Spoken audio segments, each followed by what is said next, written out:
এ দিদি, জানিস তো পাঁচুর বাবাকে না পেদো ভূতে ধরেছে। তাতে আমার কি? আমি ওইসব ভূতে ভয় পাইনি। হিসু পেয়েছে জনা মুখে আসি। তোর তো আবার ভূতে টুতে ভয় নেই, তুই একা যা না। তুমি কে?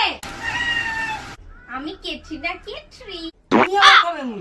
কেন, দেখে মনে হচ্ছে না মেকআপটা ঠিক হয়নি?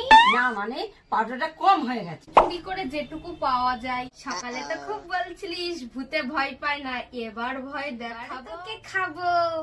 আচ্ছা তুমি কবে মরেছিলে? কি করে? এই সকালবেলা একটা মরা পাখি খেয়েছিলাম তো, হাতটা দাঁতে লেগেছিল। কি হলো বলো? তার বলিস না, আমার বাড়ির পাশে এক দিনো পুটপুটের বাড়ি ছিল। তার বাড়িতে ইঁদুরের উৎপাত ছিল। সে একদিন ইঁদুর মরার বীজ দিয়েছিল দিনো পুটপুটের বাড়ির চাল থেকে। আমার বাড়ির চাল দিয়ে ইঁদুর যাওয়া আসা করতো। বিষ খেয়ে ইঁদুর হেগে নেদে একাকার।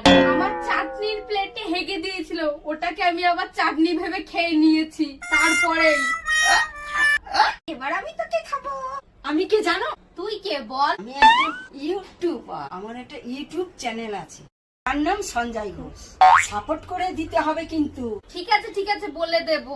বলে দিলে হবে না, সাপোর্ট করে দিতে হবে। আমার ফেসবুকে চ্যানেলটাকে কিন্তু ফলো করে দিতে হবে। ঠিক আছে, ফলো আর সাপোর্ট করেই দেবো। এইভাবে সাপোর্ট করতে হয়। তোমার বন্ধুদের কিন্তু সব বলে দেবে, কিন্তু এইভাবে সব সাপোর্ট করে দেবে। বন্ধুরা, ফেসবুকে ফলো করে দাও আর ইউটিউবে সাবস্ক্রাইব করে দাও। চ্যানেলের নাম সঞ্জয় ঘোষ।